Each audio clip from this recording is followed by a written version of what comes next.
ನಮಸ್ಕಾರ ಸ್ನೇಹಿತರೆ, ಎಲ್ಲರಿಗೂ PKV ಕನ್ನಡ ಯೂಟ್ಯೂಬ್ ಚಾನಲ್ಗೆ ಸ್ವಾಗತ ಸುಸ್ವಾಗತ.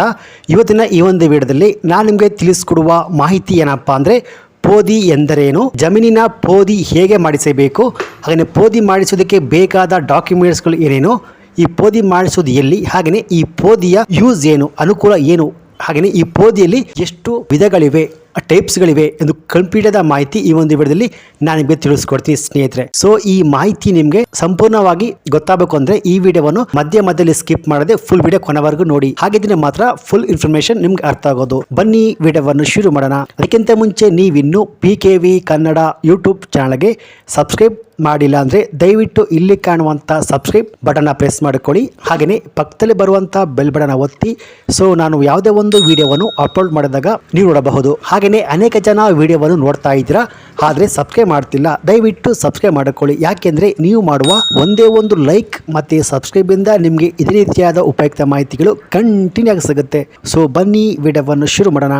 ಸೊ ಇಲ್ಲಿ ಸಿಂಪಲ್ ಆಗಿ ನಿಮಗೆ ಅರ್ಥ ಆಗೋ ರೀತಿಯಲ್ಲಿ ಹೇಳ್ತೀನಿ. ಪೋದಿ ಎಂದರೆ ಏನು ಅಂದರೆ ಸ್ನೇಹಿತರೆ, ಹಳ್ಳಿಗಳಲ್ಲಿ ರೈತರು ಅಥವಾ ಜಮೀನು ಮಾಲೀಕರು ಆಗಾಗ ಪೋದಿ ಮಾಡಿಸಬೇಕು ಅಂತ ಹೇಳ್ತಾನೆ ಇರ್ತಾರೆ.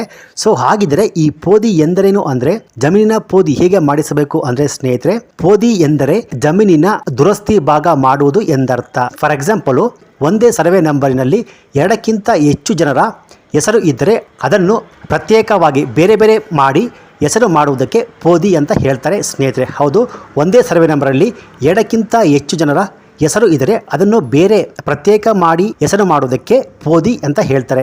ಸೊ ಈ ಪೋದಿಯಲ್ಲಿ ಒಟ್ಟು 4 ವಿಧಗಳಿವೆ. ದರ್ಖಾಸ ಪೋದಿ, ಅಲಿನೇಷನ್ ಪೋದಿ, ಮ್ಯೂಟೇಷನ್ ಪೋದಿ, ಹಾಗೆಯೇ ತತ್ಕಾಲ ಪೋದಿ ಅಂತ ಟೋಟಲು ಈ ಪೋದಿಯಲ್ಲಿ 4 ಟೈಪ್ಸ್ಗಳಿವೆ ಸ್ನೇಹಿತರೆ. ಸೊ ಇಲ್ಲಿ ಜಮೀನಿನ ಮಾಲೀಕರು ಅಥವಾ ಆಸ್ತಿಯ ಮಾಲೀಕರು ಪೋದಿಯನ್ನು ಏಕೆ ಮಾಡಿಸಬೇಕು ಅಂದರೆ ಸ್ನೇಹಿತರೆ, ಒಂದು RTCಯ ಸರ್ವೆ ನಂಬರ್ನಲ್ಲಿ ಅನೇಕ ಇಸ್ಸ ನಂಬರ್ ಇರುತ್ತೆ. ಆದರೆ ಅವರು ಸರ್ಕಾರದಿಂದ ಯಾವುದೇ ಸಾಲ, ಬೆಳೆ ವಿಮೆ, ಸಬ್ಸಿಡಿ ಸೌಲಭ್ಯವನ್ನು ಪಡೆದುಕೊಳ್ಳಲು ಅವರಿಗೆ ಆಗುವುದಿಲ್ಲ. ಯಾಕೆಂದರೆ RTCಯಲ್ಲಿ ಒಂದೇ ಮಾಲೀಕನ ಹೆಸರು ಪ್ರಿಂಟ್ ಆಗಿರುತ್ತೆ. ಸೊ ಹೀಗಾಗಿ ರೈತರಿಗೆ ತುಂಬಾ ಸಮಸ್ಯೆಗಳು ಉಂಟಾಗುತ್ತೆ. ಮತ್ತು ಸರ್ಕಾರದ ಯಾವುದೇ ಸೌಲಭ್ಯ ಕೂಡ ಇವರಿಗೆ ಸಿಗುವುದಿಲ್ಲ. ಅಂದರೆ ಸಾಲ ಇರ್ಬೋದು, ಸಬ್ಸಿಡಿ, ಸೊ ಈ ರೀತಿಯಾಗಿ ಯಾವುದೇ ಬೆಳೆ ವಿಮೆ, ಈ ರೀತಿಯಾಗಿ ಯಾವುದೇ ಸೌಲಭ್ಯ ಅವರಿಗೆ ಸಿಗುವುದಿಲ್ಲ. ಸೊ ಹೀಗಾಗಿ ಪ್ರತಿಯೊಬ್ಬ ರೈತರು ಕೂಡ ತಮ್ಮ ಜಮೀನಿನ ಮಾಲೀಕರು ಪೋದಿ ಮಾಡಿಸಿಕೊಳ್ಳುವುದು ಅತ್ಯವಶ್ಯಕವಾಗಿದೆ ಸ್ನೇಹಿತರೆ. ಜಮೀನನ್ನು ರೂಲ್ಸ್ ಪ್ರಕಾರ ಡಿವೈಡ್ ಮಾಡಿ ಬೇರೆ ಬೇರೆ ಸಪರೇಟ್ ಇಸ್ಸ ನಂಬರ್ನು ಹಾಗೂ ಟೆಂಪ್ರವರಿ ಪೋದಿ ನಂಬರು ಪಡೆದುಕೊಳ್ಳಬಹುದು.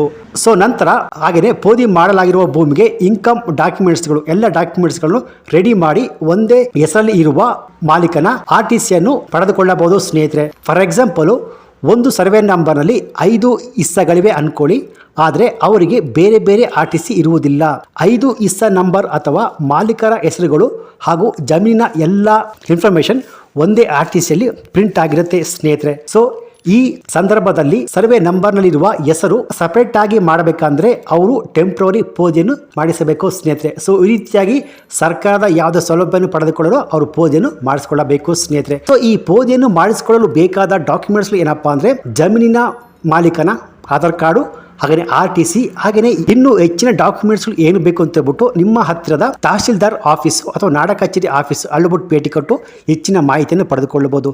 ಹಾಗೆಯೇ ಈ ಪೋದಿಗೆ ಅಪ್ಲಿಕೇಶನ್ ಹಾಕುವುದು ಎಲ್ಲಿ, ಅರ್ಜಿ ಹಾಕುವುದು ಎಲ್ಲಿ ಅಂದರೆ ನಿಮ್ಮ ಹತ್ತಿರದ ನಾಡ ಕಚೇರಿ ಅಲ್ಲಬಿಟ್ಟು ಅಪ್ಲಿಕೇಶನ್ ಸಲ್ಲಿಸಬಹುದು ಸ್ನೇಹಿತರೆ. ಸೊ ನಂತರ ಸ್ನೇಹಿತರೆ, ಇಲ್ಲಿ ನೀವು ಗಮನಿಸಬೇಕಾದ ಮುಖ್ಯಾಂಶ ಏನಪ್ಪಾ ಅಂದರೆ, ಪೋದಿಯಲ್ಲಿ ಹೆಸರು ಚೇಂಜ್ ಆಗುವುದಿಲ್ಲ, ಕೇವಲ ಗಡಿ ರೇಖೆ ಮಾತ್ರ ಗುರುತು ಮಾಡಲಾಗುತ್ತದೆ. ಸೊ ನಂತರ ಈ ಪೋದಿಯ ಬೆನಿಫಿಟ್ಸ್ಗಳು, ಅನುಕೂಲಗಳು ಏನಪ್ಪಾ ಅಂದರೆ, ಯಾರು ಈ ಸಪರೇಟ್ ಆಗಿ ಪೋದಿಯನ್ನು ಮಾಡಿಸ್ಕೊಳ್ತಾರೋ ಬೇರೆ ಬೇರೆ ಹೆಸರಲ್ಲಿ ಅವರಿಗೆ ಕಿಸಾನ್ ಕ್ರೆಡಿಟ್ ಕಾರ್ಡ್ ಸಿಗುತ್ತೆ, ಹಾಗೆಯೇ ಬೆಳೆ ಸಾಲ ಕೂಡ ಸಿಗುತ್ತೆ. ನಂತರ ಭೂಮಿ ಮಾಲೀಕತ್ವದ ಖಾತ್ರಿಯನ್ನು ಪಡೆದುಕೊಳ್ಳಬಹುದು, ಹಾಗೆಯೇ ಒತ್ತುವರಿ ಆಗುವುದನ್ನು ತಪ್ಪಿಸಬಹುದು, ಹಾಗೆಯೇ ಬೆಳೆ ವಿಮೆ, ಅವರ ಜಮೀನಲ್ಲಿ ಬೆಳೆಯುವಂಥ ಬೆಳೆಗೆ ಇನ್ಶೂರೆನ್ಸ್ ಅನ್ನು ಮಾಡಿಸಿಕೊಳ್ಳಬಹುದು ಸ್ನೇಹಿತರೆ. ಸೊ ಈಗ ಕರ್ನಾಟಕದಲ್ಲಿ ಕೃಷಿ ಭೂಮಿ ಖರೀದಿ ಹಾಗೂ ಮಾರಾಟ ಮಾಡಲು ಪೋದಿ ಮಾಡಿಸುವುದು ಕಡ್ಡಾಯವಾಗಿದೆ ಸ್ನೇಹಿತರೆ. ಸೊ ಪೋದಿ ಮಾಡಿಸುವುದರಿಂದ ಒಂದು RTC, ಒಂದೇ ನಕ್ಷೆ ಸಿಗುತ್ತೆ. ಸೊ ಈ ರೀತಿಯಾಗಿ ರೈತರು ಒಂದೇ RTCಯಲ್ಲಿ ಒಂದೇ ಸರ್ವೆ ನಂಬರ್ಲಿ ಅನೇಕ ಇಸ್ಸ ನಂಬರ್ ಇದ್ದು ಬೇರೆ ಬೇರೆ ಹೆಸರು ಇದ್ದರೆ ರೈತರು ಪೋದಿ ಮಾಡಿಸಿಕೊಂಡು ಬೇರೆ ಬೇರೆ ಹೆಸರಿನ RTCಯನ್ನು ಪಡೆದುಕೊಂಡು ಸರ್ಕಾರದ ಬೆನಿಫಿಟ್ಸನ್ನು ಪಡೆದುಕೊಳ್ಳಬಹುದು ಸ್ನೇಹಿತರೆ. ಸೊ ಇದು ಇವತ್ತಿನ ಅತಿ ಮುಖ್ಯವಾದ ಮಾಹಿತಿಯಾಗಿರುತ್ತೆ. ಪೋದಿ ಎಂದರೇನು ಎಲ್ಲ ಇನ್ಫಾರ್ಮೇಷನ್ ಕರೆಕ್ಟಾಗಿ ತಿಳಿಸ್ಕೊಟ್ಟಿದ್ದೀನಿ. ಸೊ ಈ ಮಾಹಿತಿ ನಿಮಗೆ ಇಷ್ಟ ಆಗಿದ್ರೆ ಈ ವಿಡಿಯೋಗೊಂದು ಲೈಕ್ ಕೊಟ್ಟು ಈ ವಿಡಿಯೋವನ್ನು ನಿಮ್ಮ ಎಲ್ಲ ರೈತ ಬಾಂಧವರಿಗೆ ನಿಮ್ಮ ಫೇಸ್ಬುಕ್, ವಾಟ್ಸಪ್ ಮೂಲಕ ಶೇರ್ ಮಾಡಿ. ಹಾಗೆಯೇ ಇದೇ ರೀತಿಯಾದ ಉಪಯುಕ್ತ ಮಾಹಿತಿಗೆ ಕೂಡಲೇ PKV Kannada YouTube channel subscribe ಮಾಡಿಕೊಳ್ಳಿ. Thanks for watching.